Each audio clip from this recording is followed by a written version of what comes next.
Hello. Welcome to a fresh episode of Decoding Growth.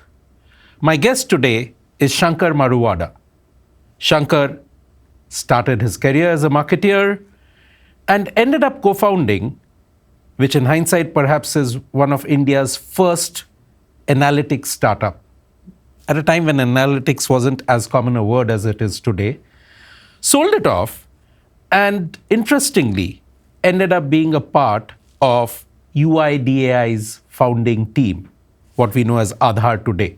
Shankar is the CEO of EkStep Foundation, a philanthropy he co-founded with Nandan and Rohini Nilekani. Shankar, welcome to the show. Thank you, Prakash. Yours is a very interesting journey.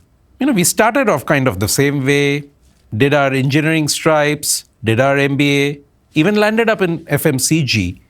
But from there, it's kind of moved to a completely different world. First Aadhaar and now EkStep.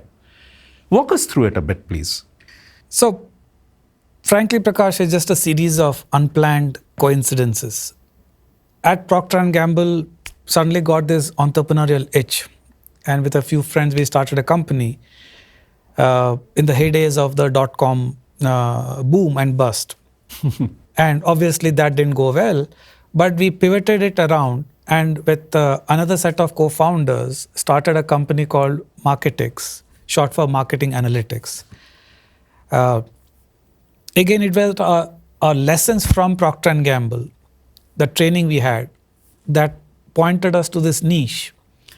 And we dove into that niche and created a company from scratch, bootstrapped it, no VC funding, and enjoyed a spectacular run over a few years from 2002 to 2007.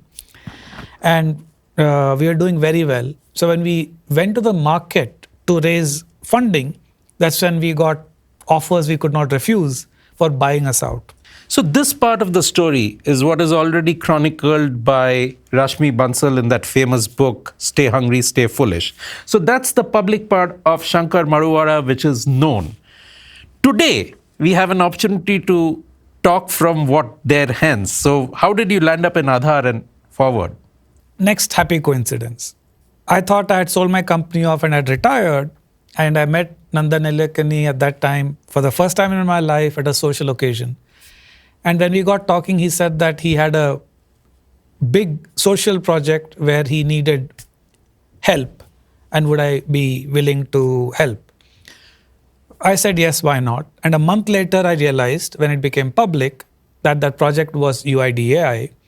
And when I met him, he said, yes, that's a project I was thinking about, where he wanted someone with a marketing background, with a data background to lead that, right?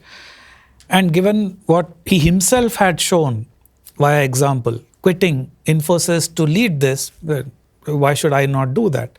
So it was a jump into the public area.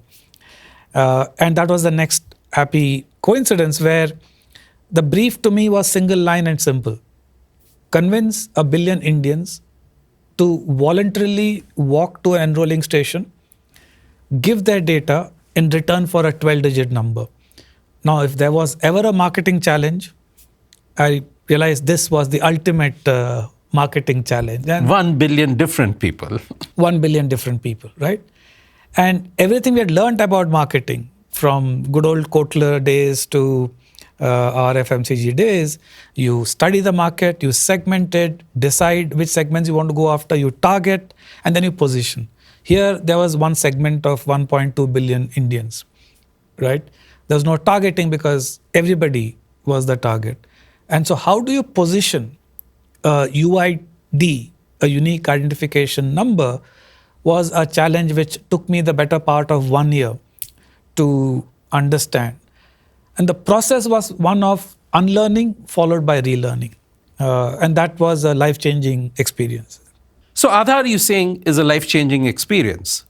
But this is a bit different, selling, or I won't say selling, building Marketing. A complex technology, what you call a digital public infrastructure, and I'll come back to that a bit later on, is a bit different. And that too at a social level is a bit different from taking a commercial venture out in the market. So what did you learn during that period?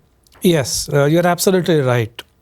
Part of the unlearning was realizing that these two are completely different things. In a commercial venture, your idea, you're selling it through your channels, you're delivering it through your channels, and the value accrues to you as an organization and your your direct supply channels. In a public infrastructure idea like Aadhaar, where the country is offering this as service to every Indian, 1.2 billion people, the rules of engagement are completely different. You have the central government, you have the state governments, you have the district administrations, you have diversity of language, diversity of kinds of people, right? You have the differently abled people, you have the marginalized, you have those who are migrants who don't have, and you have those who are nomads, right? Who are kind of herding cattle, they don't have any fixed place. And you have to cater to each and every one of them. And you can't use classical segmentation and create separate products for them. You either. can't, Wow. right? So the first learning was to create value. You have to co-create with all of these stakeholders. So the simplicity of the product becomes its virtue. So think minimalism, right? What is identity at the core? When you're offering a digital identity, what is the value of it to every Indian, each of these 1.2 billion people? And for the ecosystem, how do they benefit if people have a digital identity? That was the learning. And we did intense research, formal, informal, mostly informal, which comprised of going to the ground, meeting a whole bunch of people. And for me personally, that was one time I went back into 5,000 years of Indian history, our culture, right?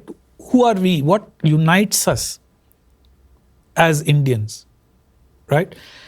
And that realization allowed me to position UID, and the research allowed me to construct the layers of the brand, which came to be known as Aadhaar. And the minimalism I talked about was not the value that Aadhaar itself delivers, but the value that can be created on top of Aadhaar, layers of value creation, as opposed to a monolithic value delivered by a product which is in the commercial world. So commercial world, you create a product, a brand around it, a value package, and you deliver the value package. Here, you are creating a layer on which others can create additional layers. And create their own value streams. And capture their own value streams. Which is quite different from what you're effectively defining as a platform. But in the commercial world, when an organization builds a platform, they want to arrogate the value for themselves. And out here, you're saying that the value is left in the hands of the stakeholders or the extended group and how they want to drive. That's very interesting. I remember you and I chatted about it, and I think for the benefit of our listeners, you made something very interesting comment about Aadhaar as a word and how it's relevant across the length and breadth of the country. Just share a few snippets on that. So the idea of the brand started to become clear a few months later, that it's a base on which others can build value. It's a foundation on which others can build value.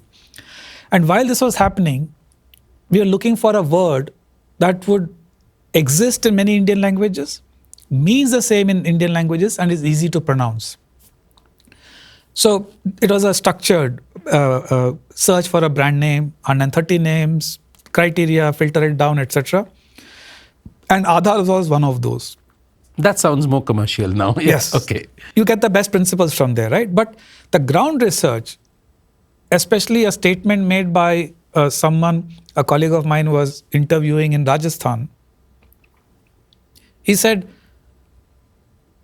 "Pehchan hi zindagi ka aadhaar hai." Oh. Right? That identity is the foundation of life.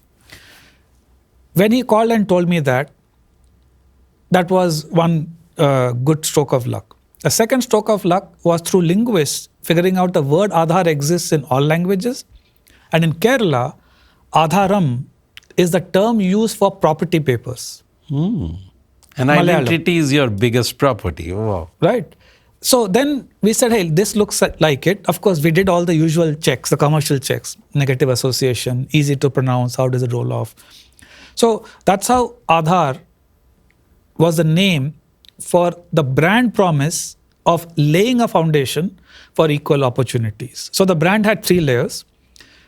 At the highest level, it is equalization of opportunities. And that's because everyone has access to services. And that's because you have a number that is unique to you, which the government can use to authenticate that you are who you say you are. You mentioned a couple of other very interesting points, and I want to build upon that. You pointed out the fact that this is infrastructure, but at the same time, it's a bit different from traditional government infrastructure. It's digital in nature. And you, along with it, also talked about minimalism as a design concept. Now, when you look around us and you see corporates trying to move into the digital wave, move into new technologies, come up with big plans, you do find that recurring theme of their wanting to make this big launch. And unfortunately, even though it is inevitable and obvious, it doesn't pan out the way it is supposed to be.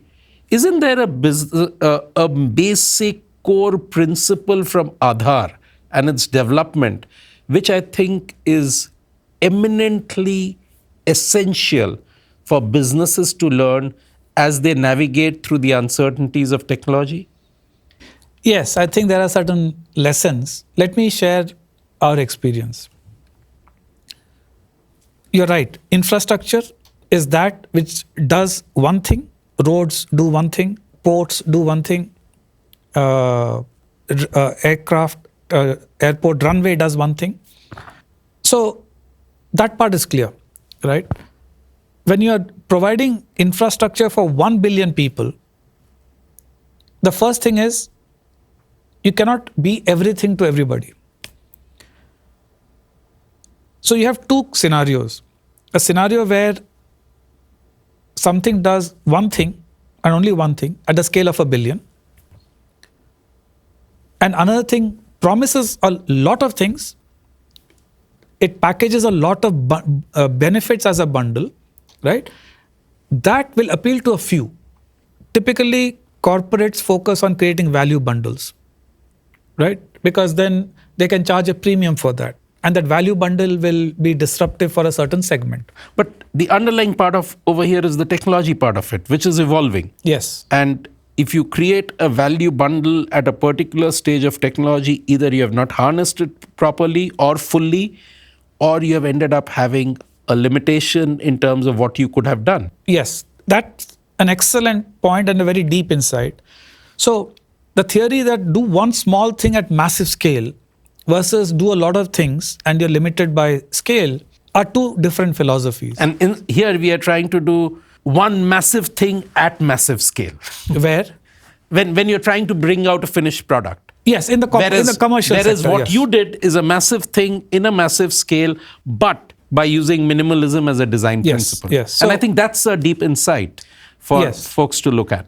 In the early days when we are talking about UIDI and what not yet called Aadhaar, the one thing we would repeat to everybody is in a lot of services, the first step is who are you, right? And everybody is trying to solve that problem in their own way, in their own silos. All we are doing as UIDI is just answer that one question, who are you? Nothing else. It's as minimal as it gets. But answering this question of who are you allows all others to not have to do that step.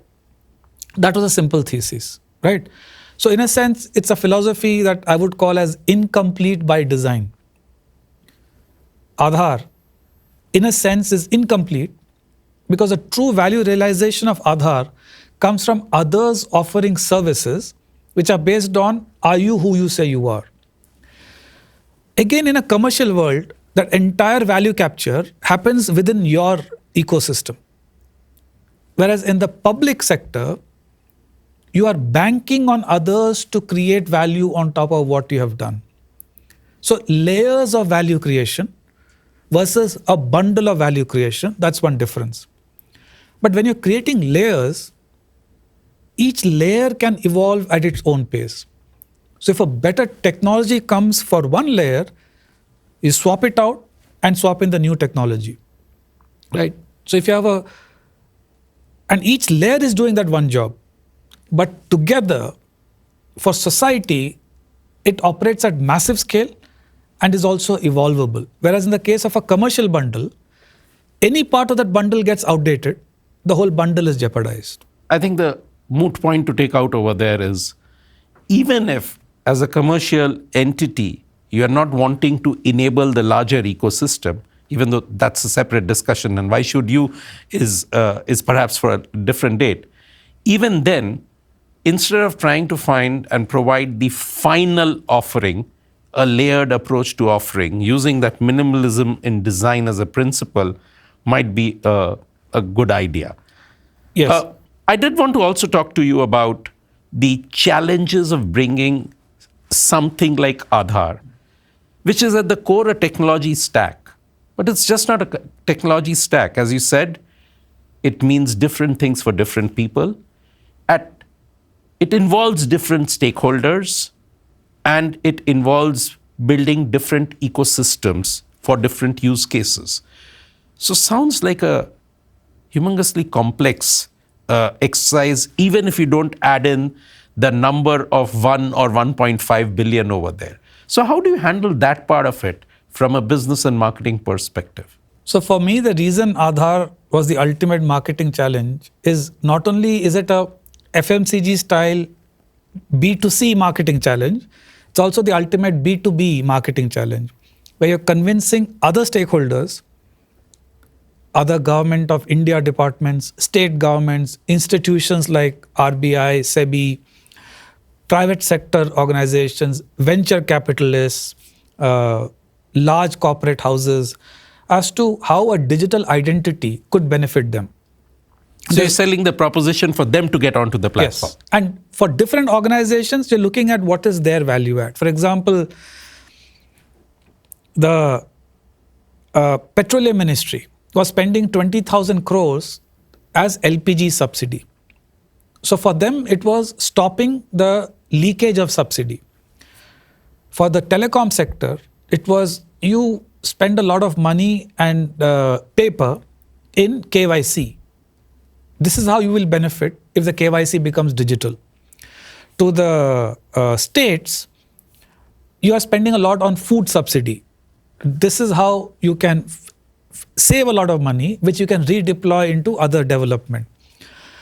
So for each kind of stakeholder, the messaging was different, because you're saying this is what I'm doing simplistically. But when others in the ecosystem bring in the complements, you will benefit. You will save money or new business possibilities, and also encouraging venture capitalists to think of startup ideas, new kinds of innovations that could happen if identity can be proven digitally. So it was extremely challenging, and in that 1 year, Nandan traveled the length and breadth of the country to meet institution heads, chief ministers, and for everybody, it was like a personalized conversation. We used to hear those stories, right? And yeah, in fact, I think there's an amazing lesson in terms of how do you build and market platforms over here, not just for us in India, but even at a global level, where the value of the platform is going to be measured not just in a commercial term, but in terms of social impact, in terms of developmental impact, etc. And I see Aadhaar really in a space where it is set up this benchmark of not just how you build a platform, but how it enables all-round development around over it. Yeah, that last point you said, enables all-round development, was what took time to understand. Because till then the paradigm was you're offering a benefit, right, as a government department. I'll decide whether it's good or not good for me. What we're saying is, no, the benefit we offer increases when you join the party. right? The benefit we offer increases when you build solutions on top. For that, it's their investment of time, of political capital, of money, of technology. Why should they do it? So in hindsight, it looks easy. But at that time, for a country that wasn't able to provide physical identity cards to everybody, why are we talking of a digital identity, right? So the line between vision and what could be foolhardy is very, very thin oftentimes, right? In Aadhaar, we succeeded because there was this conviction and the courage to back that conviction and a sense that this is a much larger purpose than us at Aadhaar. As a country, we could see how we could leapfrog if this was implemented. Just to wrap this part up, what you saw as of that time compared to what Aadhaar is today, a bit of it was planned for, a bit of it was organic, a bit of it I would think is ideas and opportunities which arose down the line. How do you really navigate this in your planning cycle? And again, I'm looking at it from a lesson perspective for everyone, not just when you're building a digital public infrastructure. Right. I don't know if I can codify, but certain things that we learned, and I learned personally, when you set a big vision, in the case of Aadhaar, as early as 2009, Nandan made a commitment to the country that in 5 years there will be 600 million Aadhaars. Now, suddenly people were thinking, if there are 600 million Aadhaars, that could change a lot of things for me. So creating a vision of what could happen at scale was a very important lesson for me. Because that vision, if it succeeds, is of value to a whole lot of the stakeholders. Of course, implementing it is the second one. But constantly pitching it to people and convincing them this could be useful, and then finding the odd institution, business, state government that says that matches what I'm thinking, I need it. For example, Jio went from 0 to 100 million subscribers in 6 months. A large part of that was because of eKYC that was by then enabled by India's policy, RBI and all others, and the telecom and everybody else agreed. That enabled them to do eKYC in a matter of minutes and not days. Because the foundation had been laid and they saw the opportunity. Yes. So when you lay the foundation, you imagine certain use cases, but that's where technology is fascinating. Exactly. Because of complementary developments happening, before you know it, an opportunity comes up and somebody seizes that opportunity, which you could not have thought of. We knew broadly that mobile phone penetration would increase, computing would become ubiquitous, cost of computing would drop, cloud infrastructure would become, one could figure out all that. So, but you cannot predict what will happen when and who will make that move. So you know Moore's law, but what will others do as a consequence of that is the interesting part of it. So I like to think of it as DPIs, projects like Aadhaar, are more ground fixes. They're not spot fixes. They're not solving one specific problem. You're kind of laying the ground for many problems to be solved. It requires a lot of patience. It requires clarity of vision. It requires minimalism to prevent scope creep. Because when we were finalizing the exact data fields to be collected, it came down to finally only 4. But the request and the pressure to say that you're anyway going, please collect. Just collect this because we won't get this chance again. One of those things was collect the blood group, right? And this in commercial is that much more prevalent. Since you're anyway spending $10 million, just do this one thing, right? And so it could be thought of as risk mitigation. It could be thought of as capital maximization. But essentially, when you violate the minimalism principle, it has direct impact on implementation. It has direct impact on how you're thinking about innovation. Now you're making your innovation bigger and bigger and bigger, right?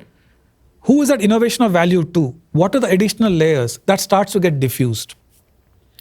I think on that great note, let's shift gears. And in our next episode, we will talk about beyond Aadhaar, onto your next journey in Ekstep, and also use that as an opportunity to look at the entire DPI infrastructure as prevalent today. Thanks, Shankar, and see you all soon.